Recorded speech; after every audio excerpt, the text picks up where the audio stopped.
अखिल भारतीय गौरी कोली समाज समिति के राजा राम जी मुखर्जी और डॉक्टर राम सहाय जी का बहुत बहुत धन्यवाद देना चाहूँगी, जिन्होंने मुझे यहाँ पर आमंत्रित करके आप सभी लोगों से रूबरू कराया। उनका मैं बहुत बहुत तहे दिल से शुक्रिया अदा करती हूँ और अपने सभी महापुरुषों को कोटि कोटि नमन करती हूँ, जिनकी बदौलत आज मैं आप सबके सामने यहाँ पर अपने विचार रख पा रही हूँ। और सर्वप्रथम सम्मानित मंच, जिसमें एडवोकेट श्री रामेश्वर पवन जी, श्री गणेश प्रसाद जी, श्री ब्रजेश कुमार जी एडवोकेट, श्री प्रोफेसर कृष्ण कुमार जी, श्री राम खेलवान जी सुल्तानपुर से, इन सभी को और आप सभी भाइयों बहनों को मेरा तहे दिल से सत साहिब, जय भारत, जय भीम, जय संविधान। और आप सभी को सबसे पहले मैं झलकारी बाई और उदा देवी जी की जन्म जयंती पर हार्दिक शुभकामनाएं देती हूँ और उम्मीद करती हूँ अपनी सभी महिलाओं से, पुरुषों से कि अपनी बेटियों को उनकी तरह शिक्षा दें और अपनी बेटियों को लीडर बनाएं, जिससे वो हर लड़ाई जीत सके। और जैसे कि इस कार्यक्रम में यहाँ पर विषय रखे गए हैं, तो उसी में मैं ज़्यादा तो चर्चा नहीं करूँगी, क्योंकि मुझसे पहले वक्ता काफ़ी बोल चुके हैं। उन्होंने जो अनमोल ज्ञान आपको दिया है, शायद मुझे नहीं लगता कहीं आपको और किसी पंडाल में मिलेगा।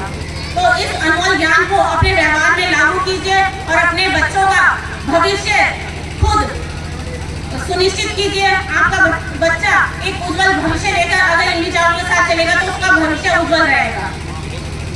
और जैसे कि आज वीरांगना झलकारी बाई और उदा देवी जी के बारे में हमें चर्चा करनी है, उनके बारे में बताना है, तो मैं बस यही कहना चाहूंगी, जब लोकतांत्रिक जनहित का संविधान नहीं था 1947 से पहले, वो महिलाएं, हमारी वीरांगना महिलाओं ने उस समय अंग्रेजों के साथ लड़ाई लड़कर अपनी साहस और वीरता का परिचय देके पूरे देश में और एक इतिहास रचा।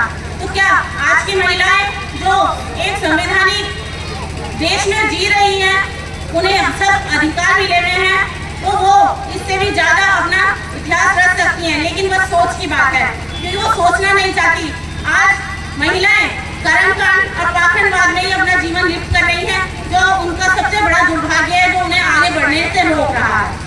मैं यही चाहूंगी कि अगर महिला जो चाहे वो कर सकती है। अगर एक महिला ने ठान लिया कि मुझे अपने बच्चे को एसडीएम बनाना है, तो कोई ऐसी शक्ति नहीं है जो उसे रोक सके।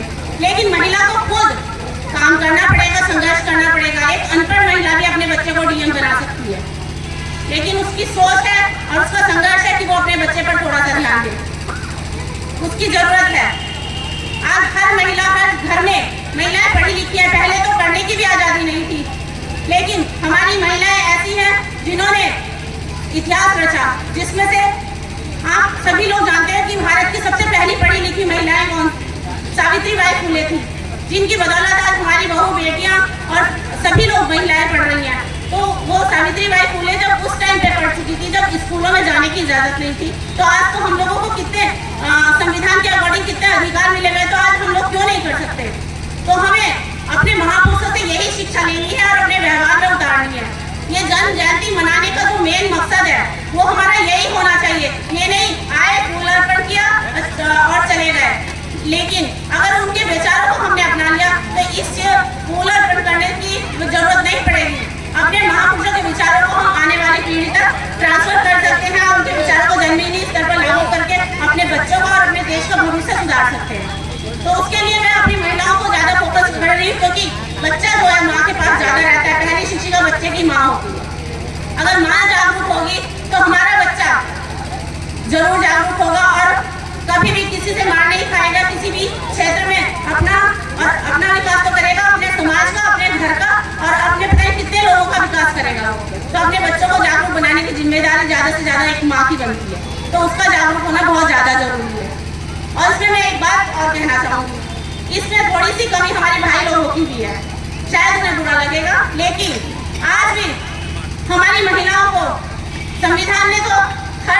कर दिया है। लेकिन अगर देखा जाए, आप लोग सभी लोग जानते हैं कि अगर एक महिला अगर कहीं कुछ सोचती है कुछ करने की, लेकिन वो अपने घर में अपने घर के पुरुष से इजाजत लेती है तो वो पुरुष इजाजत नहीं देता। आज भी पुरुष इजाजत नहीं देता, उसकी वजह से उसके पैर बन जाते हैं महिला के, वो घर से बाहर नहीं निकलना चाहती। मैं ये कहना चाहती हूँ, अगर आप चाहते हैं कि मेरी बेटी भी झलकारी बाई जैसा नाम रोशन करे, इतिहास रचे, मेरी बेटी भी IAS PCS बने, देश की प्रधानमंत्री बने, इंदिरा गांधी बने, तो आपको अपनी बेटी पर विश्वास करके उसका साथ देना चाहिए और उसे अच्छी से अच्छी शिक्षा दिलानी चाहिए। शायद मैं गलत भी हो सकती हूँ, मैं जानती हूँ कि आज के डेट में अगर भारत में कोई ऐसा पिता हुआ है जिसने अपनी बेटी के साथ कभी भेदभाव नहीं किया कि वो बेटी है तो मैं नहीं पढ़ाऊंगा, तो वो है सिर्फ पंडित जवाहरलाल नेहरू, जिनकी एक बेटी थी इंदिरा गांधी, पर उन्होंने कभी ये नहीं देखा वो बेटी है, वो स्त्री है, वो लड़की है। उन्होंने अपने बेटे से भी ज्यादा शिक्षा दी, तो उन्होंने पूरे देश में प्रधानमंत्री बनकर एक महिला की भागीदारी को निभाया। तो हमारे घर की महिलाएं भी कर सकती हैं, लेकिन बस उसे एक हौसले की जरूरत है। वो हौसला कौन देगा? उसके घर के पुरुष, उनकी बहन हो सकती है, उनकी बेटी हो सकती है, उनकी पत्नी हो सकती है। तो ये आप लोगों को करना है। और जैसे कि वर्तमान परिप्रेक्ष्य में बहुजन महापुरुषों के विचारों की प्रासंगिकता को हम लोगों को अगर अपने आगे बढ़ाना है, तो उसके लिए इन जो चित्र लेकर घूमते हैं आज हम महापुरुषों के, आप लोग देखते होंगे कहीं ना कहीं हर क्षेत्र में महापुरुषों के फोटोओं को लेकर जन्म जयंती मनाई जाती है और कार्यक्रम किए जाते हैं। तो मुझे लगता है सिर्फ और सिर्फ वो एक मुखौटे के रूप में, एक राजनीति के रूप में उनके चेहरों को लेकर इस्तेमाल किया जा रहा है।